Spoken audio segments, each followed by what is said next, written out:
Eh bien, bonjour à tous, 9h09, heure miroir, nous voilà encore réunis pour le tirage du samedi. Je vous prie de m'excuser, hier vendredi, j'ai pas fait de tirage, j'ai été un petit peu surbookée. Je devais faire pas mal de kilomètres pour aller visiter un appartement. Je n'ai pas eu le temps. Voilà. Alors, pour ceux qui arrivent sur cette chaîne pour la première fois, ce sont des tirages de cartes et de cartes au lait sur la nouvelle Terre. Comment construire la nouvelle Terre à l'extérieur comme à l'intérieur de nous. En fait, en gros, c'est comment délocaliser l'ego et être au-delà de notre ego. Pour le travail sur les cartes, sur la dernière carte, ça a été pour moi,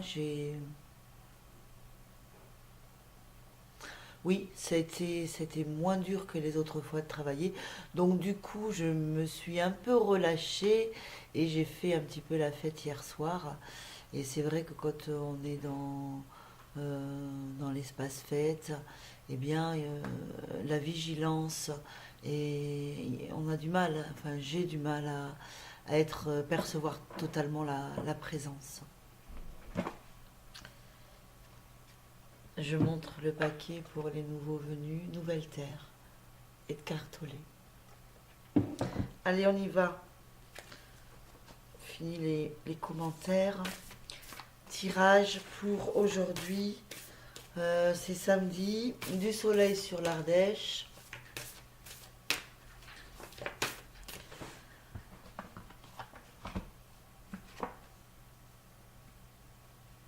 Ok. Alors, j'y vais.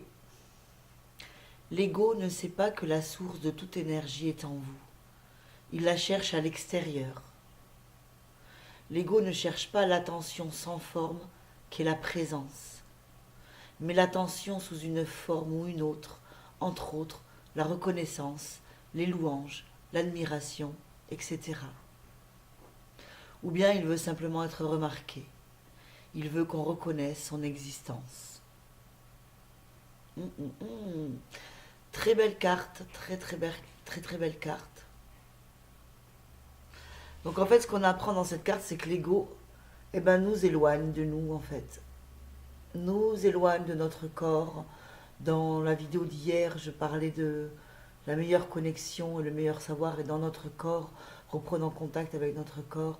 Et bien cet ego justement qui a soif de reconnaissance, de brillance, de malheur même, nous éloigne de nous-mêmes.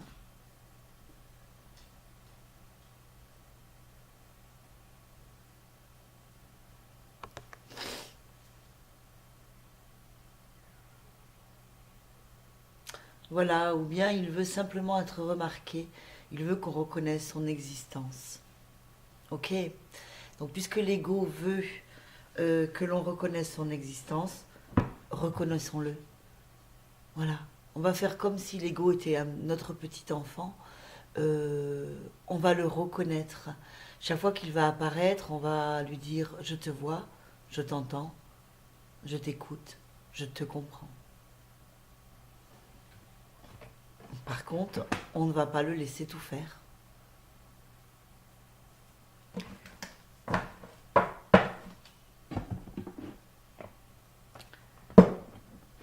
Alors, pour nous aider aujourd'hui samedi, encore une petite carte des animaux totems. Oh là là, il y en a 4 qui ont sauté.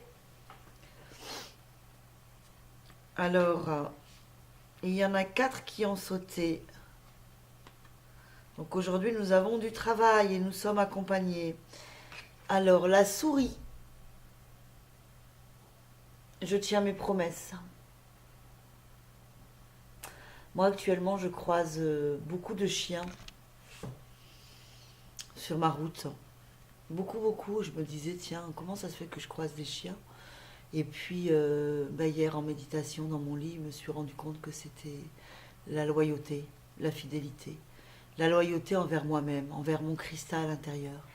ma loyauté envers d'où je viens, de la source. Voilà pourquoi je veux localiser l'ego et être loyal avec moi-même, donc avec les autres. Donc la souris, nous avons « Je tiens mes promesses ». L'anguille. Je dis non à la pression exercée par les pairs. L'ours. Tiens, je peux parler à papa.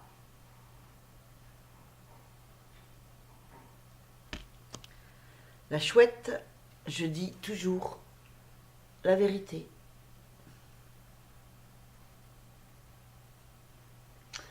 Alors, je vais en prendre un qui m'inspire pour lire le texte. Je ne vais pas lire le texte de tout.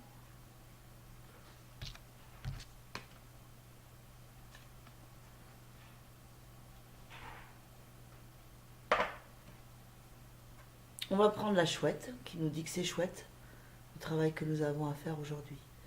Allez, je vais regarder pour la chouette. Alors, la chouette.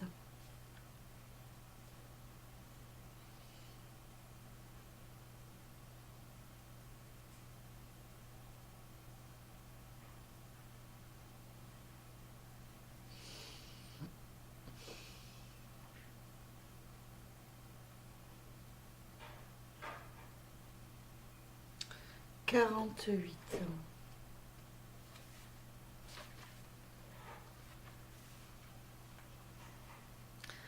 Alors, si la chouette s'est abattue dans tes cartes aujourd'hui, c'est pour te prévenir que tu dois toujours dire la vérité, aussi difficile qu'il puisse parfois s'avérer.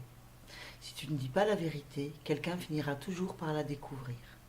Par exemple, tu pourrais très bien oublier ton mensonge et révéler la vérité par inadvertance au cours d'une conversation ultérieure. Ou bien quelqu'un pourrait lire le mensonge dans ton regard ou sur l'expression de ton visage, ou encore le ton hésitant de ta voix pourrait te trahir. La chouette nous encourage à toujours dire la vérité parce que le destin déploie silencieusement ses ailes et attend le moment d'exposer à la vue de tous ceux qui ne font pas ce qu'ils disent. La chouette nous rappelle d'être vrai avec nous-mêmes, de ne jamais nous cacher derrière des mensonges ou des tromperies et de toujours garder la tête haute avec confiance et fierté. Tu es un être parfait qui mène sa vie du mieux qu'il le peut. Tu n'as aucune raison de raconter des mensonges. Si tu fais une erreur ou prends un mauvais tournant, aie le cran de l'admettre et sois assez courageux pour en tirer des leçons. Ne prétends pas que cela n'est jamais arrivé. Ne fabrique pas de mensonges dans le but de brouiller les pistes. Si tu apprends à reconnaître tes erreurs, tu ne te retrouveras plus jamais dans le noir, sans savoir où aller et sans personne vers qui te tourner. Voilà, donc on peut localiser le mensonge qui arrive certaines fois d'abord à nous-mêmes. Le fait que nous nous mentons déjà à nous-mêmes. Essayons de le localiser, ce n'est qu'encore une fois une partie de l'ego qui essaye de se manifester pour briller. J'avais envie de prendre la souris maintenant. Je tiens mes promesses, la souris.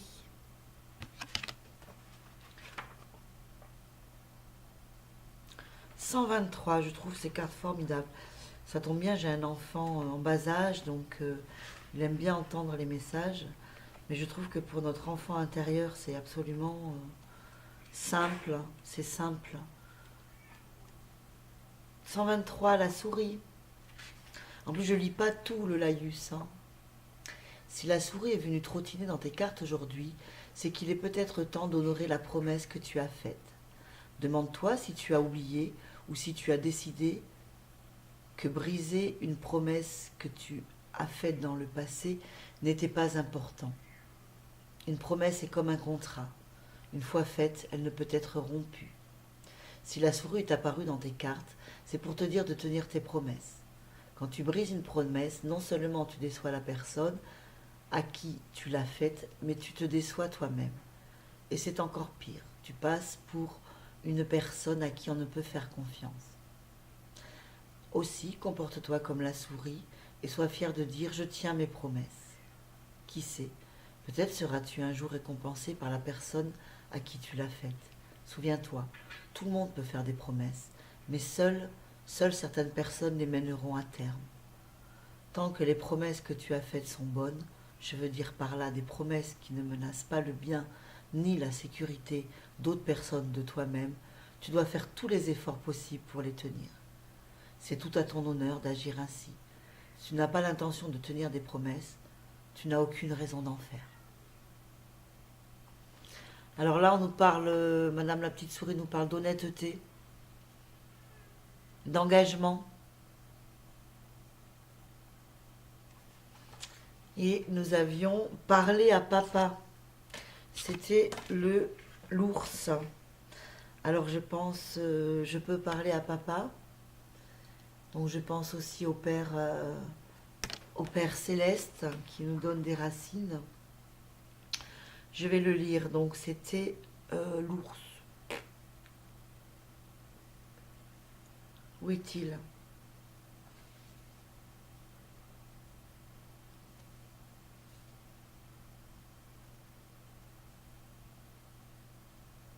L'ours 95.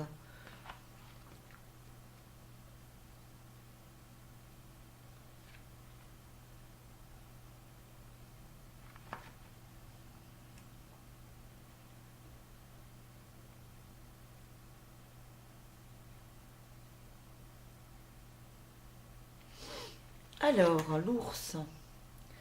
T'es-tu déjà demandé pourquoi les ours grizzly sont appelés ainsi ? En fait, le mot grizzly signifie paternel, grisonnant, vieux et mûr. Quelqu'un plus âgé que toi, quelqu'un avec des cheveux blancs, peut-être comme ton père ou comme son père ou ton grand-père. Je suis sûre que tu as déjà lu l'histoire de Boucle d'Or et des trois ours. Quand tu réfléchis à la signification du mot grizzly, il n'est pas difficile de voir comment l'auteur a imaginé les qualités de Papa Ours. C'est un personnage distingué qui dégage un sentiment de maturité. Quand il se tient sur ses parties arrière, il est à la fois effrayant et protecteur. Ses pattes avant, grandes ouvertes, nous rappellent l'étreinte de l'ours, tandis que son allure nonchalante et pesante nous suggère d'adopter une approche de la vie désinvolte et sans précipitation et de tout accepter sans nous laisser abattre. L'ours est un guerrier féroce, un protecteur des jeunes inexpérimentés, un enseignant, quelqu'un d'avisé, un chaman et un sage. Bien qu'il ait l'air emporté, stupide et lent, cette apparence peut être trompeuse. Comme un père plein d'empathie, équilibré et à l'intelligence profonde, l'ours grizzly considère avec sagesse les faits sous tous les angles avant de donner des conseils à ses enfants. Il prend soin de réfléchir silencieusement et soigneusement aux informations qu'il reçoit avant de partager ses opinions. Ses décisions sont judicieuses, basées sur des années d'expérience, une sagesse ancestrale et une profonde contemplation. L'ours grizzly est un penseur et un philosophe qui semble se souvenir de tout. D'aspect réservé et tranquille, il ne donne son opinion que si on lui demande, regardant à distance, mais n'intervenant ou ne manifestant sa curiosité que rarement. D'apparence bourrue, l'ours grizzly préfère offrir sa sagesse à travers des histoires ou des souvenirs s'appuyant sur son propre vécu. Il enseigne l'art de la réflexion et la prise en considération de toutes les possibilités. Il ne prend jamais de décision irréfléchie et n'essaie pas de bousculer les choses avant l'heure. Voilà, donc on a l'ours pour nous dire de prendre notre temps, quand nous aurons localisé l'ego, justement, être dans cette sagesse, s'appuyer de la sagesse du Père, du silence, de la patience, de l'introspection que représente l'ours, pouvoir se recentrer à l'intérieur, pouvoir s'isoler comme un ours dans sa caverne à l'intérieur de nous, afin de se donner le temps de localiser l'ego, la personnalité bondissante qui veut tout de suite, qui veut être reconnue, qui veut exister car elle a peur de la mort. Or que le moi profond n'a pas peur de la mort. Parce que le contraire de la mort,